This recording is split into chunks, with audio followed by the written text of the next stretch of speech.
Мұса пайғамбар Алладан сұрапты: Алла, сен адамға өмір бердің, өлім бермей қойсам болмас па еді дегенде, онда адамдар менен қорқпайтын еді деген екен.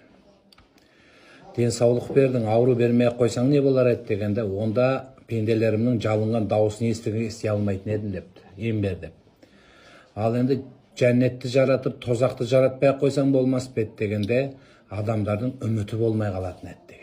Менің кешірімдігіне. Алла кешірімді, рахымды деп үміт етеміз. Құранның 114 сүресінің бір сүреден басқасының бәрі Рахман, Рахим делінеді. Сондықтан Алла кешірімді, рахымды, сол кешірімді, рахымды Аллаға үміттеріңізді арта беріңіздер. Қайтыс болған адам суға батқан адам сияқты. Суға батып бара жатқанда ойбайлайды, біреуің: "Ей, құтқар мені, құтқар" дейді. Сонда біреу жаңағы ағаш лақтырады, біреу темір жіп береді, біреу жүзіп барады. Әйтеуір құтқару керек соны. Бұл сол құтқаруға көмек соны. Бейсенбілікте Құран оқытуымыз, дастархан жаюымыз, садақа беруіміз, киімін таратуымыз, әйтеуір осының бәрі жинап тенек бергенде не нәрсе? Сол марқұмға не сауап болар екен деген талпыныс.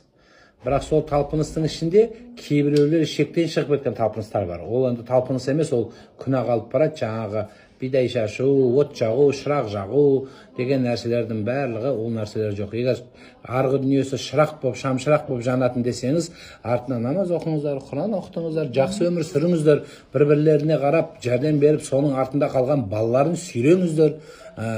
Бұл одан артық жоқ. Бізде жаңағы